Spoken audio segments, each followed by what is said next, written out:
আমরা এবার একটা দারুণ শোভাযাত্রা পাইছি, তাই না? সব জাতি গোষ্ঠীর শোভাযাত্রা। এমন কোনো গ্রুপ নাই বাংলাদেশে যা এই শোভাযাত্রা আসেনি।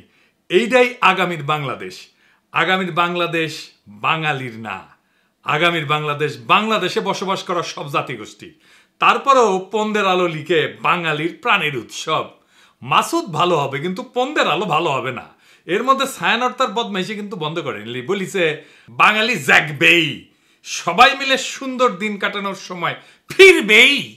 বুঝিসাও? ফিরবেই, ফিরবেই মানে সময়টা চলে গেছে। আবার আপা যখন চট করে ফিরে আসবে তখন আবার সুন্দর দিন কাটাবে। আগে কি সুন্দর দিন কাটাইতাম, এখন কাটাইতে পারিতেছে না। আমি জানতাম এই বদমাইশি এরা করবে। ছায়ানট ভালো হইতে পয়সা লাগে না। ছায়ানট ভবনে গেলে ছাগলের খোয়ার বানাবো, সামেসি কোণে আমি বয়ান ফেরি করলে। এই জন্য বলছিলাম কি কয় কি গায় সেটা আগে থেকে দেখে নেওয়ার জন্য। যাই হোক, এবার আসি রাজনীতিতে। প্রথমে ঐক্য নিয়ে কথা বলি।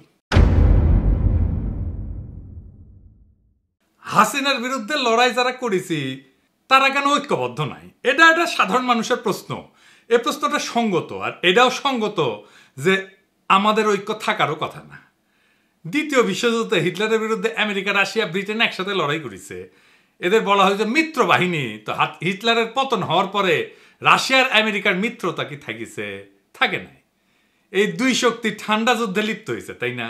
অত দূরে যাইতে হবে না। 1990 খালেদা জিয়ার হাসিনা ঐক্য ছিল না, তারা একসাথে এরশাদকে হটানোর লড়াই করেছে না, থাকছে ঐক্য থাকে নাই। হাসিনা বিরোধী ঐক্য নষ্ট করার দায় পড়ে বিএনপি।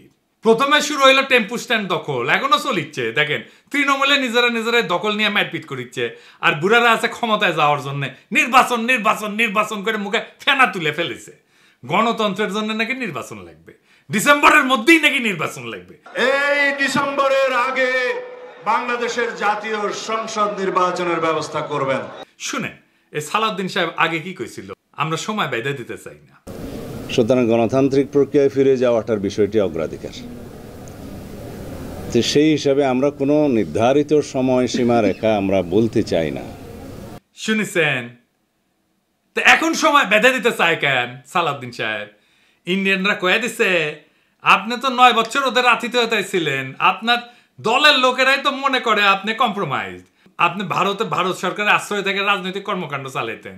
কেমনে কেমনে আপনারা চালাইতে দিত? আপনার দলের লোকেরাই বলেছিল। দেখেন কি লিখিছে, বিএনপির নেতা কর্মীদের বড় একটা অংশ এখনো সালাউদ্দিন আহমেদকে পরিপূর্ণভাবে মুক্ত বা স্বাধীন বলে মনে করেন না। তাদের যুক্তি, সালাউদ্দিন আহমেদ আদালতে খালাস পেয়েও দেশে ফিরতে পারছেন না। তিনি দীর্ঘ 9 বছর ধরে ভারতে আছেন। সেখানে কতটা প্রভাব মুক্ত থেকে তার পক্ষে শক্ত রাজনৈতিক ভূমিকা পালন করা সম্ভব তা নিয়ে অনেকের মধ্যে সংশয় আছে। ভারতে যখন উদ্ধার হয়েছিলেন তখন আপনার দেওয়া স্টেটমেন্ট নিয়ে বিবিসিও সন্দেহ করেছিল। আপনি বলেছিলেন মুখোশ পরা লোক আপনারা ফেলাই গেছে, নিজেরও মুখ ঢাকা ছিল। তো প্রশ্ন করেছিল মুখ ঢাকা থাকলে আপনি কেমনে দেখলেন মুখোশ পরা লোক ফেলাই গেছে আপনারে? যাই হোক, এ বিষয়ে পরে আসবো, আরো মেলা আছে। তারপরে তো এস আলম কেস আছেই। মানুষে মনে করে এস আলমের ব্যবসা এখন সালাউদ্দিন সাহেব দেখে।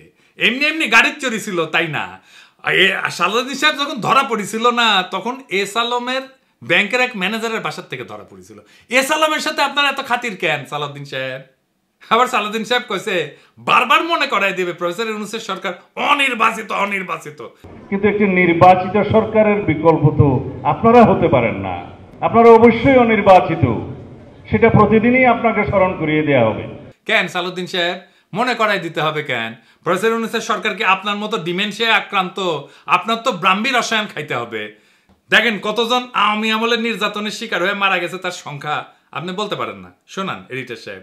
প্রায় 2600 কতজন আমার ঠিক মনে নাই, মোর দেন 2600 রাজনৈতিক নির্যাতনের শিকার হয়ে আওয়ামী সন্ত্রাসীদের হাতে এবং সরকারি বাহিনীর হাতে নিহত হয়েছে। প্রধান রাজনৈতিক দলের প্রধান মুখপাত্র, যার রাজনীতি করা ছাড়া আর কোনো কাজ নাই, সে শহীদের সংখ্যা ভুলে যায়। শুধু শহীদের সংখ্যা ভুলে যাওয়া না, 24-এর বিপ্লবকে বিপ্লব বললে স্বীকার করতে চায় না। শুনেন, এই সালাউদ্দিন সাহেব এর আগে কতবার এই আগস্ট বিপ্লবকে বিপ্লব বিপ্লব বলিছে। দেখেন কক্সবাজার আরও 2 সন্তান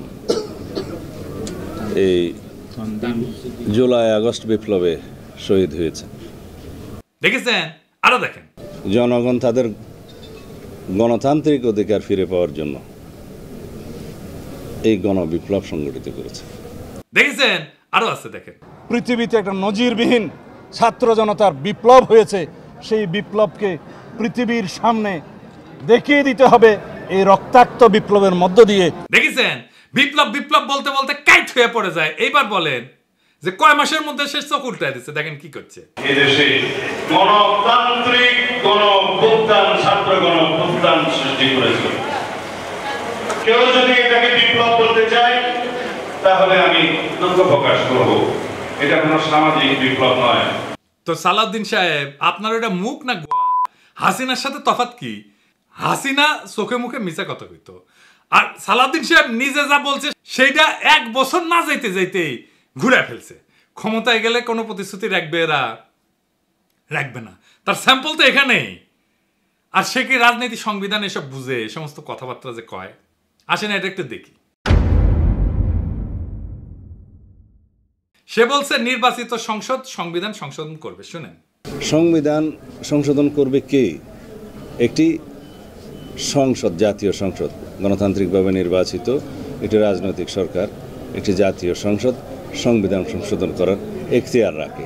ওই সংবিধানও বুঝে না। বাংলাদেশের জনগণ সংবিধান রচনা করবে। অবাক ব্যাপার কি জানেন? বাংলাদেশের মানুষ এই 55 বছরে একবারও নিজের সংবিধান নিজে রচনা করতে পারেনি, একবারও না। বিষয়টা বুঝায় বলি। ধরেন আপনি পরীক্ষা দেবেন, আপনার প্রশ্ন করবে কে? আপনার টিচার তো, তাই না? আপনি তো আপনার প্রশ্ন, পরীক্ষার প্রশ্ন তৈরি করতে পারেন না। সংবিধান রচনা বা সংশোধন সেই রকম।